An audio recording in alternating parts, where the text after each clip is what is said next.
अस्सलाम वालेकुम। जैसे कि आप देख रहे हैं कि हम आज मशहूर पर्सनैलिटी शहीद सियालवी साहब के पास खड़े हैं और आज इन्होंने एक आर्ट काउंसिल में एक प्रोग्राम था, उसके हवाले से इनसे बात करेंगे। सबसे पहले अस्सलाम वालेकुम। और हमें बताइएगा आज ये जो आप आर्ट काउंसिल में ये जो सीरत नबी सल्लल्लाहु अलैहि वसल्लम मुनक़िद हुई है, इसके बारे में आप क्या कहना चाहेंगे? सबसे बड़ी कामयाबी है कि ये नारे जो मस्जिद मदरसे में लगा करते थे, अब ये कॉलेज यूनिवर्सिटी के स्टूडेंट्स, कॉलेज यूनिवर्सिटीज़ की लड़कियां, कॉलेज यूनिवर्सिटीज़ के लड़के ये नारे लगाने लग गए हैं। इन पे अरबों डॉलर्स की इन्वेस्टमेंट की गई थी इनके दिल से वो इश्क की तड़प को निकालने के लिए, इनके दिल से इस्लाम और पाकिस्तान की मोहब्बत को निकालने के लिए।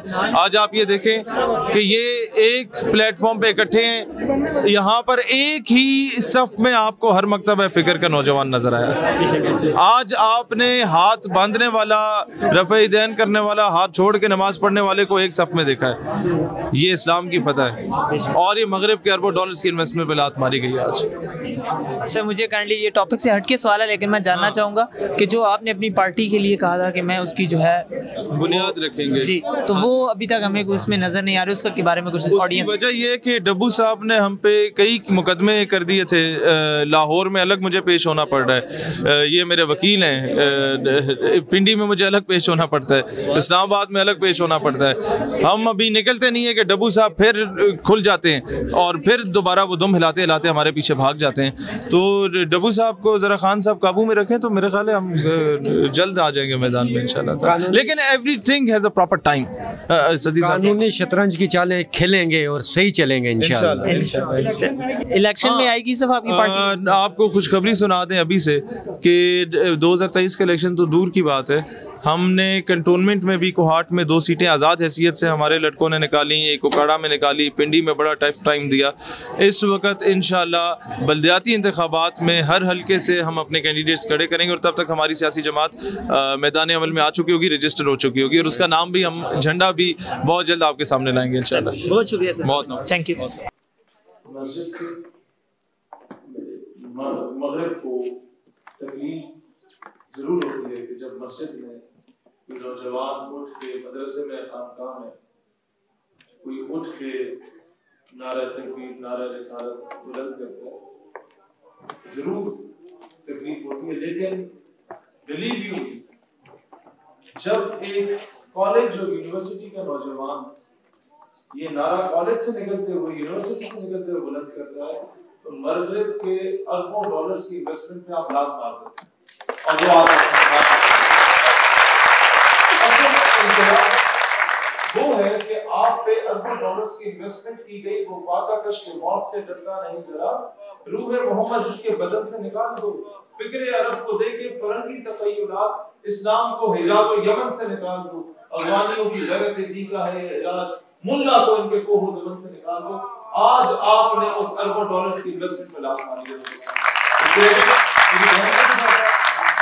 भाई को भी जाता है, आपकी ऑर्गेनाइजिंग कमेटी शहरियार वेल्डन यार, वेल्डन। और मुझे मैं बहुत मायूस था जिस तालीमी इदारे में मैंने 4 साल, आप में से कितने हैं इनके यूनिवर्सिटी फेलोज हैं?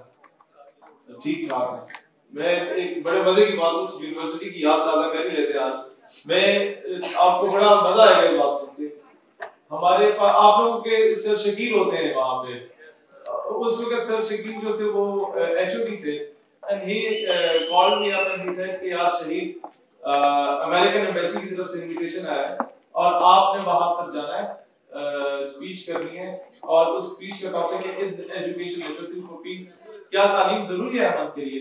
अब डेफिनेटली तालीम जरूरी है, लेकिन मैंने कहा सर नहीं, पता है कि हम लोग सारी जिंदगी अमेरिकी झंडे चलाते रहे और अपना मतलब स्टूडेंट पॉलिटिक्स में आपने सारे काम किए होते, तो अभी अगर मैं वहां एड्रेस करूंगा, पीछे यूएसएड का लेबल लगा होगा, तो कोई भी तस्वीर खींचने कहेगा कि ये तो साफ बिक गए हैं या क्या होगा। मैं कहा sir sorry, I came back to my class, then I realize कि यार सड़कों पर निकल के टायर में झंडे जलाने से तो अमेरिका को पैगाम नहीं जाता, शायद उनके सफीर के सामने मौजूद होके आप अगर कोई पैगाम दें तो उन तक आवाज पहुंच जाए।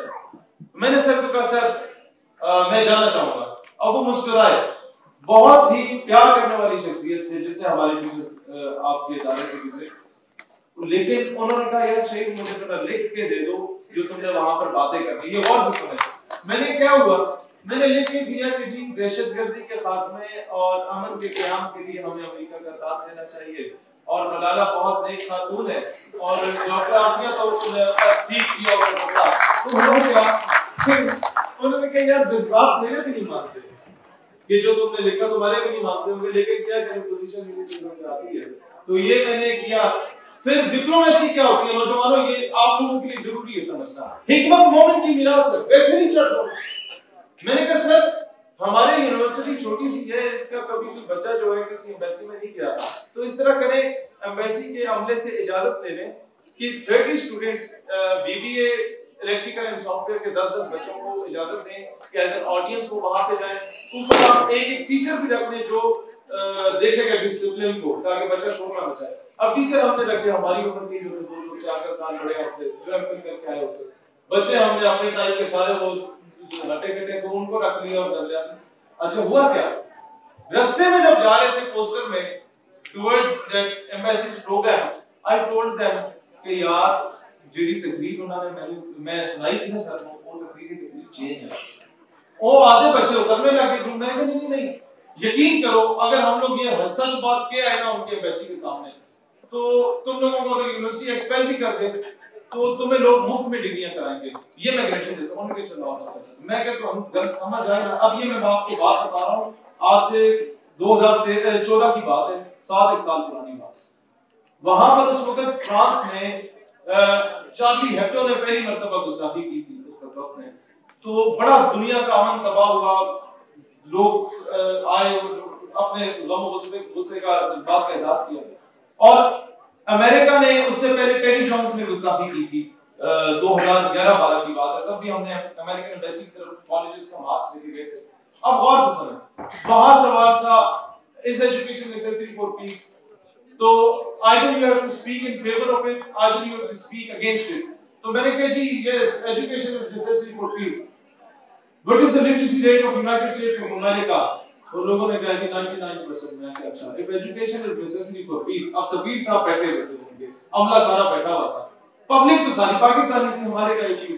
मैंने कहा education is necessary for peace in the world's most highly qualified and well educated nation, the United States of America would not be held responsible for the insurgency and terrorism in Iran, Iraq, Syria, Libya.